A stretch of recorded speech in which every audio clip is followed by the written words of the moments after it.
Salam sejahtera kepada Miss Nurini binti Samsudin. Okey, saya Patrick bin Pemani, nombor matrik saya 20 DKE 9F1080. Okey, ini adalah grup member saya iaitu Genevieve anak John, Presley Nili anak Peter, Stephanie Suti anak Saging, dan diri saya ialah Patrick bin Pemani dan Mitomi Baji anak Mano. Tajuk kami adalah hydrostatic force. Okey, untuk yang pertama ialah introduction, yang kedua objektif, yang ketiga teori, dan yang keempat apparatus. Dan yang kelima ialah products, dan yang keenam result, dan ketujuh discussion, dan ke-8 conclusion. Okey, untuk yang pertama ialah introduction. Okey, untuk introduction ialah hydrostatic force are the resistance force caused by the pressure loading of a liquid acting on submerged surface. Calculation of the hydrostatic force and the location of the center of reservoir are fundamental subject in fluid mechanics. The center of reservoir is a point on the immersed surface at which the resultant hydrostatic pressure force acts. Okey, yang kedua ialah untuk adjektif. Okey, untuk adjektif pula to investigate the hydrostatic pressure of water, to determine the position center of pressure. Yang ketiga ialah to calculate the hydrostatic force, dan yang keempat to check the balance of movement between the area.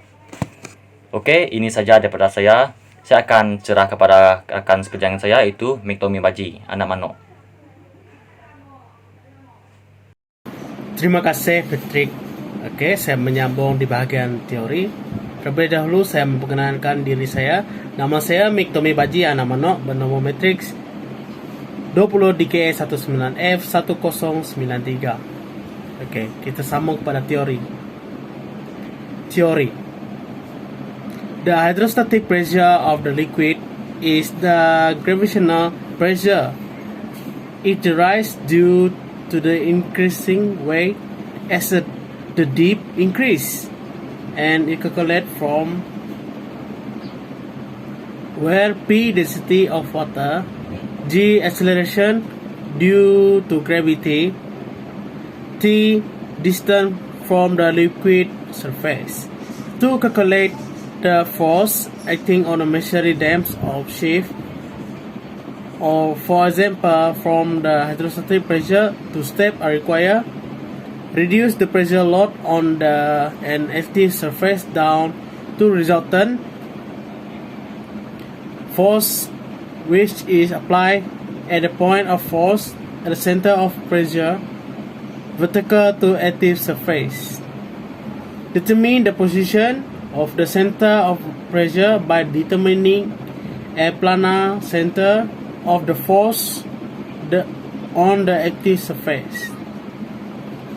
And this is apparatus: hydraulic bench, hydrostatic pressure apparatus, load jar. Figure 4.1, hydrostatic pressure apparatus. Figure 4.2, side view of the hydrostatic pressure apparatus. Okey, seterusnya saya menyerahkan slide yang seterusnya kepada Genevieve anak John. Dipersilakan. Okay, thank you Baji. First, my name is Genevieve anak John. My matric number is 20 DKA 19F1101. Okay, for the next slide, we'll present for the procedure. Okay, first, setting the apparatus. Okay, first, set the weight water vessel 1 to angle of a 0 0 using the distance 2 as shown.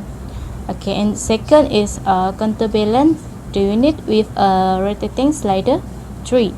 The top pin 4 must be precisely in the middle of hole for this. Okay, for the second step is performing the measurement. Okay, first mount the radius 6. Set the lever arm on the scale. Example, L is 150 millimeter. And second is top up water until the unit the balance, and stop pin 4 at center of the hole. And third is read the water level S and enter it in the prepare worksheet C appendix. And 4 is increase the appended white sevens in increments of 0.5 until 1 Newton, and repeat the measurement. And 5 is evaluating the experiment by measure the value, S for water level readings, and L for level arm of force due to white, and Fg is force due to white of the appended whites. Okay, number 3 is determining the center of pressure.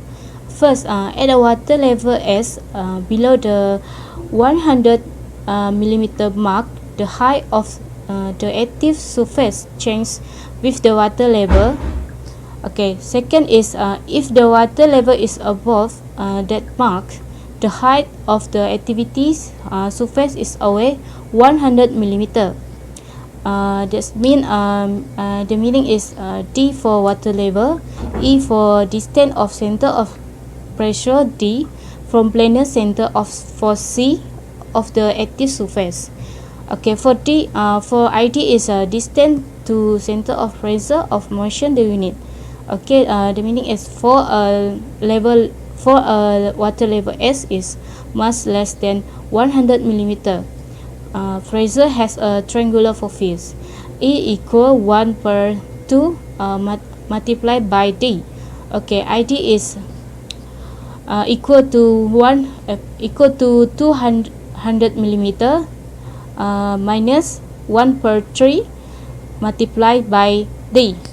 Okay, for a water level S more than 100 millimeter, it is pressure have a trapezoidal profile. E equal to 1 per 12 multiplied by 100 millimeter square per S equal 50 millimeter. ID is 150 millimeter equal E. Okay, for the next slide, I will pass to Presley Neely. Thank you, Genevieve. Okay, my name is Presley Neely Anna Peter. My number metric 20 DKA 19F1103. Today I'm going to present about the procedure. Determine the resultant force. The resultant force corresponds to the hydrostatic pressure of the planar center of force C of the active surface. This the height of water level must again be different, meaning A sama dengan superficial content of activity surface, B 70 mm weight of the liquid vessel, PC hydrostatic pressure at the planar center of force. Next slide. This is a data result. We have appended weight, lever arm, water level, calculate lever arm, resultant force, appended weight moment, water moment, balance of moment. I will pass the next slide to next presenter. Thank you.